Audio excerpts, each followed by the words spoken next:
This is a very big little princess. It is sitting in a nursery pot, in the nursery container, in the nursery soil, and I'm going to transition it into a growing out pot. This is not a success story. Unfortunately, it's a story of the demise of something that looked like a promising bonsai tree. This is a Japanese maple little princess from a garden center. They were clearing out their old stock. This tree I've seen for over a year and now it was reduced to 30%. It's a big tree.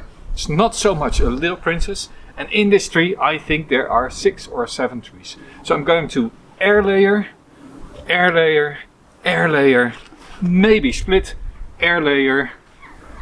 But first it needs to get healthy. It's not been growing all that much. The roots are completely free in the air. I'm not going to repot this year. I'll do that next year because this year I'm going to air layer. But let me fill up this pot, fertilize, put it in a corner and let it grow until spring. Just adding pine bark just to protect the surface roots. And who knows, I might get a little bit more surface roots so that later on when I repot I have more to work with. But for the year this should be enough. I'll add some fertilizer and then we're done. I'm quite annoyed. It's been very stormy. In fact, it's been very cold as well. We've gone back to winter for a couple of days. And one day I came home. I don't know whether a cat jumped it, whether a football landed in it, or just a wind blew over this tree. But the top has broken out. So this I can now toss.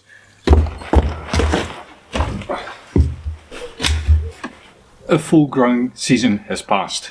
This little princess, well, big little princess, has actually not done all that well. It has not grown that much. It's looking a little bit weak. What am I to do?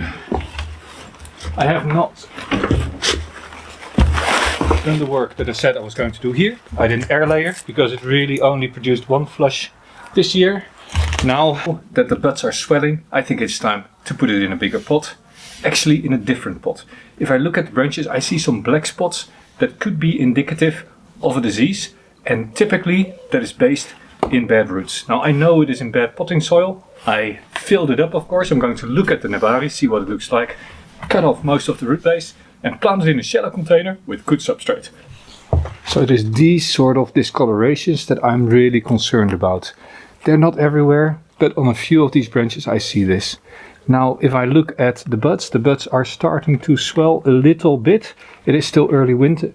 It is still early spring, late winter. So yeah, not optimal, but this is something I'm concerned about.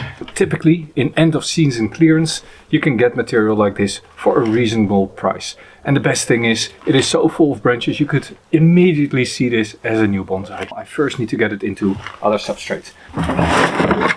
This is the pot I'm going to plant it up in. Size wise really reasonable. Big container. First step when transitioning nursery stock into bonsai substrate is of course getting it out of the original nursery pot. A few taps normally helps and gets the pot off.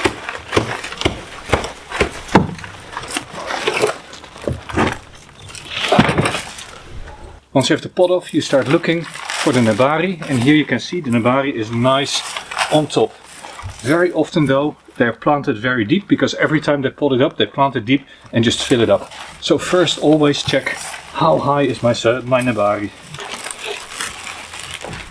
So you have this very solid root ball. This is of course the reason why the tree wasn't doing all this well last year.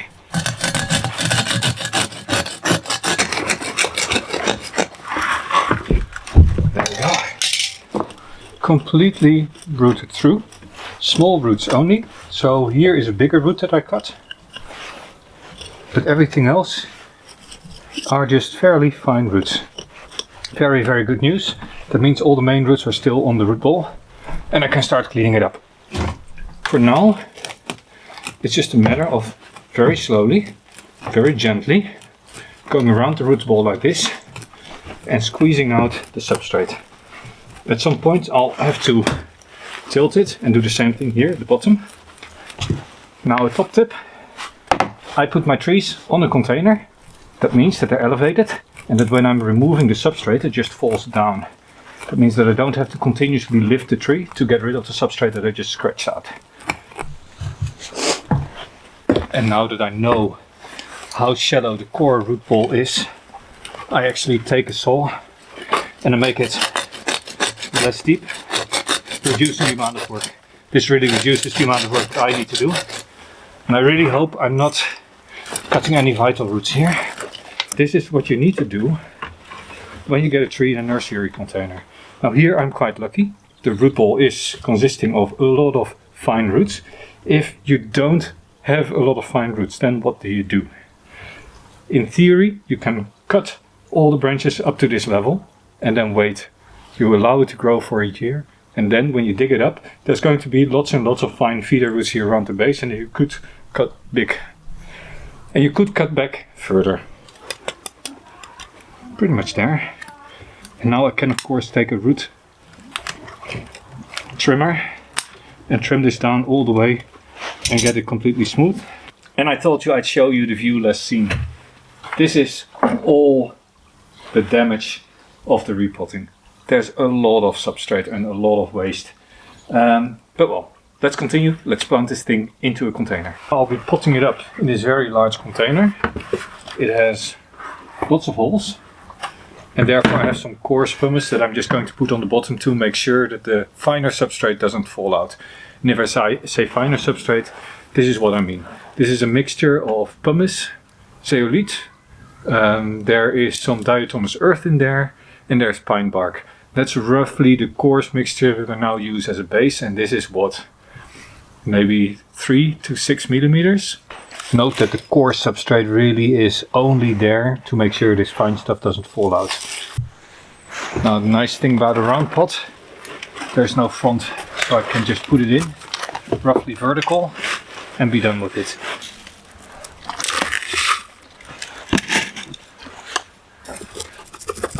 Now all I need to do is water it well, and then this repotting is done.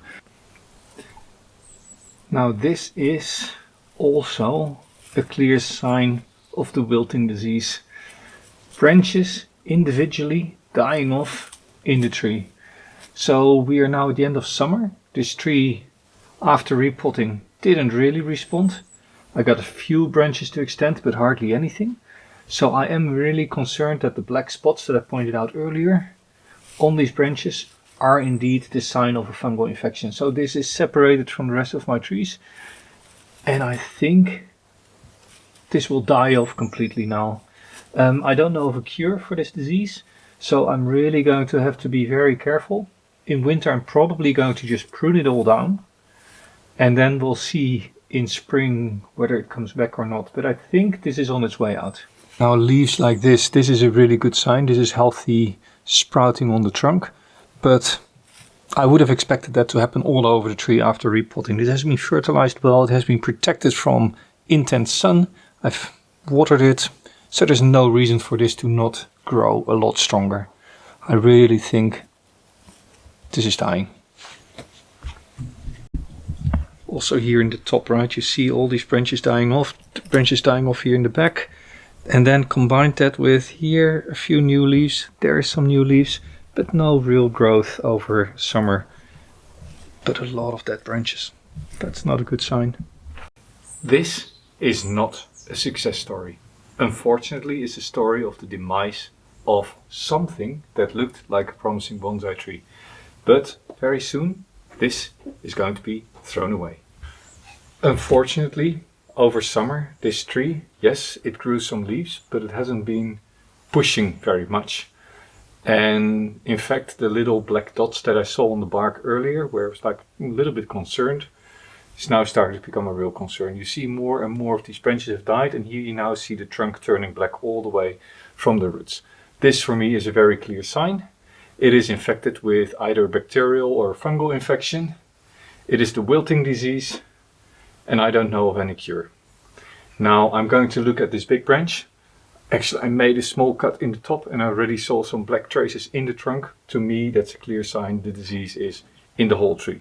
But let's slowly start cutting down and look at the cuts to see whether the disease is really in all these trunks or whether I can keep part of it.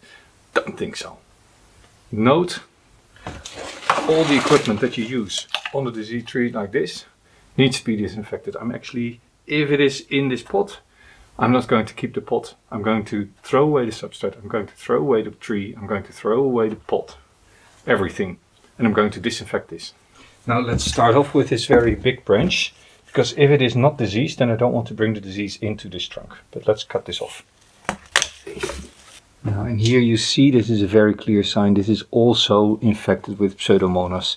You see here the black markings in the trunk. This tree is basically ready to be given up. This needs to be tossed away, burned, gotten rid of. And considering that was the biggest and the healthiest and the core of the tree, these branches either have it or will get it as well. They have it also here. In there, there's these black spots. The whole tree can be thrown away.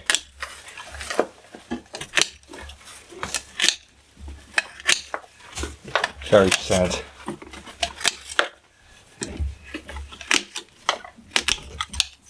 It's too bad because this would have made a nice bonsai. And this blade of course now needs to be disinfected. This is just a food disinfection spray. And yeah, it just kills bacteria and fungal infections. And I'm just spraying it with it, letting it dry. Guess this is it for this video. Thank you for watching. This was Jelle growing bonsai with, well, a very disappointed situation here. But yeah, this is something that you don't really recover from. Keep your trees healthy, keep them growing, and I'll see you next time.